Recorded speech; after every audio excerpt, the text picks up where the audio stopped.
Morning, guys. Welcome to Coffee Chat. Mm-hmm. Mm. Boy, oh boy, does that ever taste delicious? Yep. Mm. Guys, I'll tell you what. Right here is one of my most favorite cups. It says, "Be still and know," and that's Psalm 46:10. And it was given to me by my good friend John, who happens to be a big time holder in this digital asset space as well.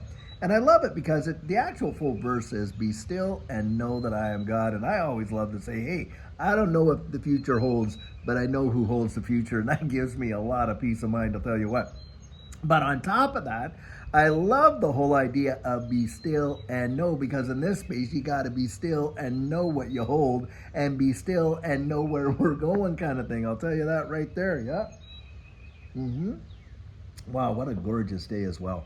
Guys, in this space, I'm going to tell you something. There are so many tugs on us to cause us to get absolutely distracted. They want us to literally get our heads buried right in it so that we don't pay attention to what's really going on in the wide world and where they're actually taking us. Now, some information I'm going to share with you today, I think it is totally going to blow you away. Totally wild, the nonsense that is out there, and why I think we need this digital asset space. But on top of that, some other indicators in the broader market that literally are showing us the roadmap of where this economy is going, absolutely for sure, and where they're taking us. Now, first thing I want to share is this. So our good friend Bursan Algera, who is, him and Vandel have the Black Swan Capitalist. Well, he called me yesterday afternoon. He says, "David, you won't believe it." I said, "What's going on?" He says, "I got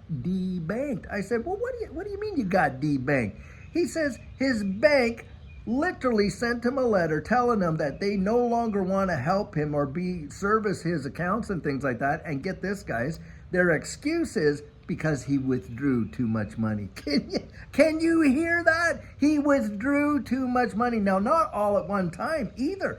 He withdrew it over various periods, and he was doing different things with it, of course, as we all do. But because, he went and took out so much cash here and there, or whatever, they come out and they said, "Listen, we're going to dump you as a client because, we don't like the fact that you took your money out of the bank," and all this kind of stuff. And guys, you got to think, is there some liquidity problems over at that bank that they're like coming? Because the letter that they sent him with that, they wanted him to explain where he spent the money. Can you fathom that? Talk about a breach of authority or abuse of privilege and that kind of thing, that the bank is going to debank you, hold you under the threat of getting debanked unless you tell them where you actually spent your money, because they are not the government, guys. If the government really wanted that information, then they could get some FinCEN officers out there, if they really believe that, you're up to nefarious, things because you pull cash out of the bank. Guys, they are literally taking us, they want us in a cashless system. They literally are destroying that. Do you realize right now in Europe, if you make a transaction for more than 3,000 euros in cash, that is a crime? That's right. Isn't that phenomenal? Mm-hmm. And it seems to me that you got banks here in the United States that think that that's okay to kind of put those kind of pressures on American citizens that are using the banking system. So if you go in there and you start taking out some cash and you use it for this, that, or whatever, and that kind of thing, nope, we don't want that. Why? Because we want to know exactly where your money's going, exactly who you're spending it to, exactly this and that. They want to, they want all that information. Guys, that is a tremendous amount of information to be coughing up to the bank. Now, having said that, this is why I believe that they are marshaling us into a new digital monetary system. Because, guys, as you and I both know, they already can data mine heaps of data. And by the way, the government isn't the one that collects it mostly. It's, the public sector, it's the private sector, I should say, that's out collecting all the information. The government has no problem because all they do, and I know this for a fact because being a federal officer in Canada for literally 25 years, if we wanted information, what we did is we would serve wherever that corporation, whether it was your cell phone company or your bank or this or that, what's called a requirement to provide information. It does not even have to go through the courts, guys. And they serve that on them, and they have no choice but to cough it up. Can you imagine being a subject of an investigation?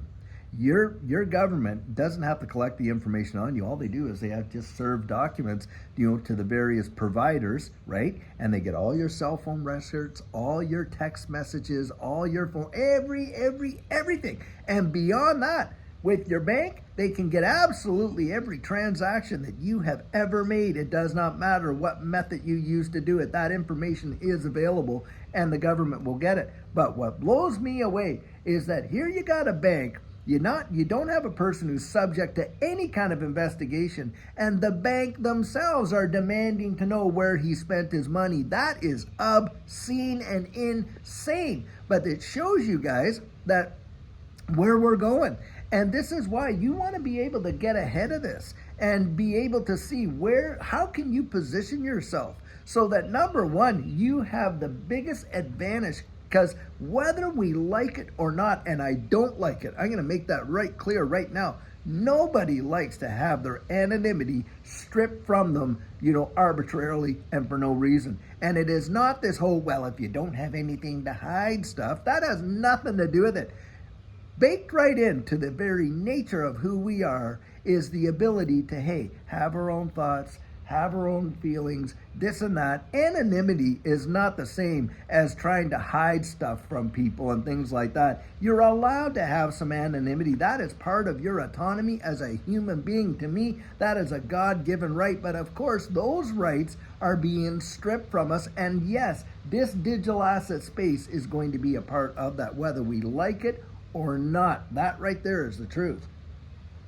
And all of us that are invested in this space, we've clued into the fact that they are changing the system, whether we like it or not. And so we're putting ourselves in a position to not just, if it's going to come, it's not just going to steamroll us. We're not just going to be victims of it. We're going to find a way to ride that wave for as long as we can to be a benefactor of what it could do for our lives. And guys, I'm going to tell you something there. You get to a certain place, then you can buy your anonymity. Yes, you can. You can scrub yourself from the internet. You can do various things. You can set up accounts in particular ways, LLCs and things like that, so that you actually are able legally to protect your anonymity. But do they want you knowing how to do that? No, guys, they don't. They don't want you and I knowing how to set up legal structures like the wealthy do in order to protect our anonymity and maintain that kind of sovereignty over our own information. They don't want that, but it is available even in a system with all these digital assets. And I'm going to give a big shout out right now to Digital Ascension Group and Digital Wealth Partners for Jake Claver, because guys, they have systems out there that if you're at a particular level in your investment strategy, that you can actually, utilize various legal structures and set yourself up to maintain that kind of anonymity and that kind of protection. And I know a lot of folks in this space that are doing just that, and that includes Judy and I. Not because we're hiding anything from the government. It has nothing to do with that. It has to do with the protection of your anonymity. You just think about this. If you're out there and you have a decent size of these digital assets and you watch them literally explode in value, I'm going to tell you something. You're going to want that anonymity, maybe from your, relatives you didn't even know you had that are going to come out of the woodwork or whatever. But needless to say, it is going to be important. And it's not just the accumulation of wealth that you want to think about, guys. It is the preservation of it. Boom, right there. So this is a big deal for Versan Algera.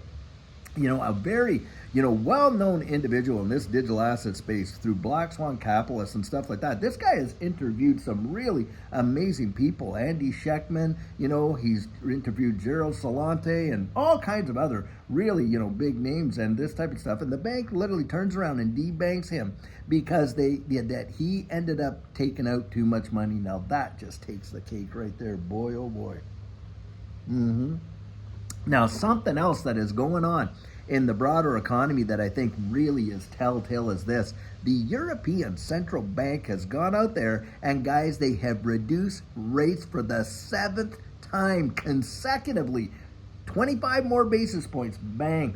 Guys, all these central banks, they're in a race to inflate. And what are they doing? Well, they're destroying the purchasing power of the monetary instruments that they're issuing. They're literally doing it intentionally. And get this, most central banks around the wide world right now, what are they accumulating? Gold. And why do you think they're doing that? Because basically what they're doing when they're accumulating all this gold is they're literally using it as a hedge against the very monetary instruments that they're issuing. They're literally, basically protecting themselves from their own behavior. Guys, that right there should tell you everything that you need to know. But that's what's going down, and it won't be too much longer. The Federal Reserve, come on, this dog and pony show between Trump and Jerome Powell, come on. They want that. They are itching to lower rates. And not only are they going to do it once, they're going to do it multiple times, because that's the name of the game, guys. They are literally going to destroy, they practically have right now, the current monetary system. And don't kid yourself, they've got it all worked out of how they're going to bring this new monetary system right into play. And they're trying to buffalo people. They're straight out lying. There's no other way to say it, guys, because they know darn well what the plan is, and they are absolutely in lockstep with all these other central banks doing it. They have meetings, they collude together. This is a global economy, guys. Do not kid yourself. If you think the European Central Bank is not having discussions with the Federal Reserve or with all these other central banks around the wide world, you're kidding yourself. They absolutely are. And they're doing it in such a way that there is a plan afoot. And oftentimes, I've seen it where, you'd have the Federal Reserve, they'll come in last, right? They'll say, okay, you do this here, you do that there, we'll get the Bank of Canada to do this, ECB do that, this or that, and then we'll come in and we'll do this. And then they want us to believe that it all just happened by sheer and utter happenstance. What nonsense. But that's what's going on.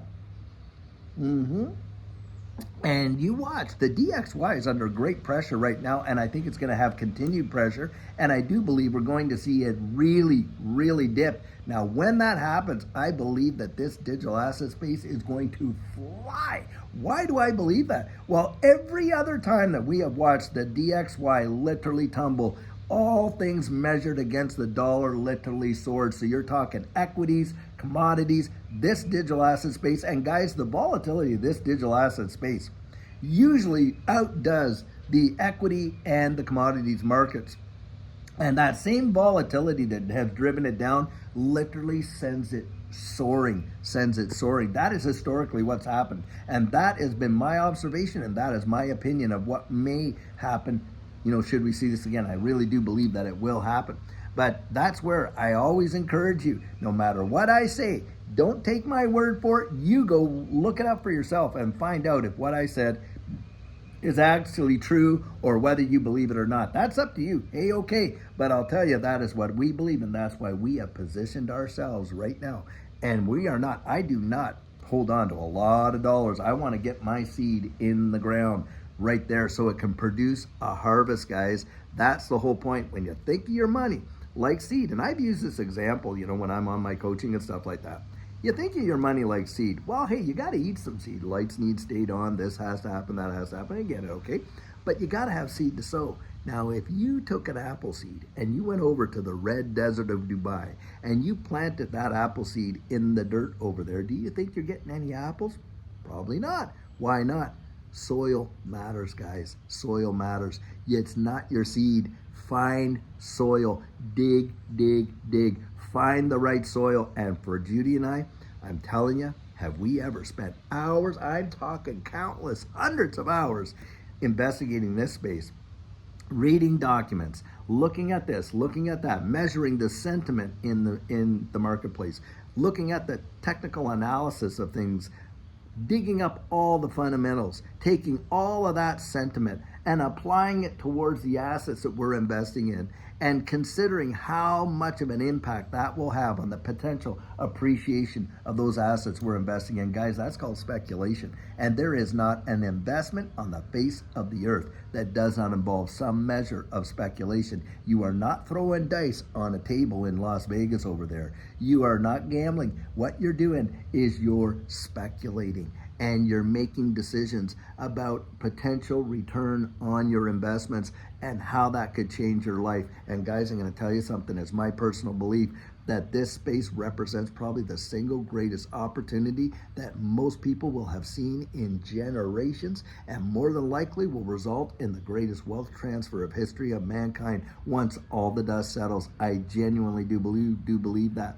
But in the meantime, of course, you got the volatility, right? Because in the beginning of things and in the end of things is when it is most volatile. But that, guys, is where the profits are made. That's where fortunes are literally made, right there. Yep. I oftentimes think of the oil industry and how it was booming, how it started, and all the vulnerability that it started with, and just a few families went and did what they needed to do, saw the future coming for the industry and stuff like that. Because before that, come on, the world wasn't operating on oil. They weren't doing that. I remember reading articles in periodicals from way back and seeing the titles and how there was a shortage of whale blubber. That's what they were worried about.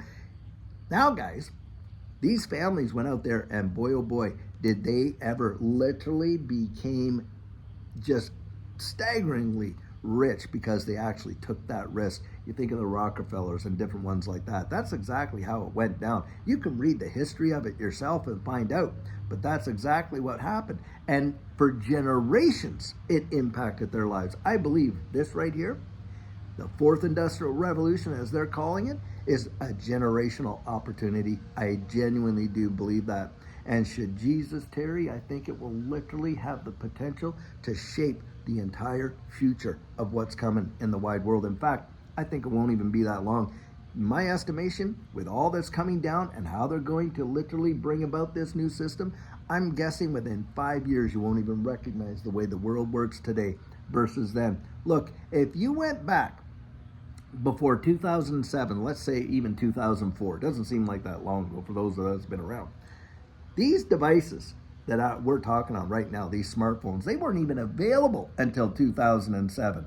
The world looked a whole lot different, didn't it, guys, than it does now. And that's not that long ago. With all the social media and everything else that's going on, yep, it changed. It literally changed the way the world functions. You and I are able to have these discussions with a global community that reaches and spans practically every continent on earth, and multiple countries of people that tune in and listen to these, coffee chats and this type of stuff. Guys, that would not have been possible just a few years back there. But here we are, bang, right there.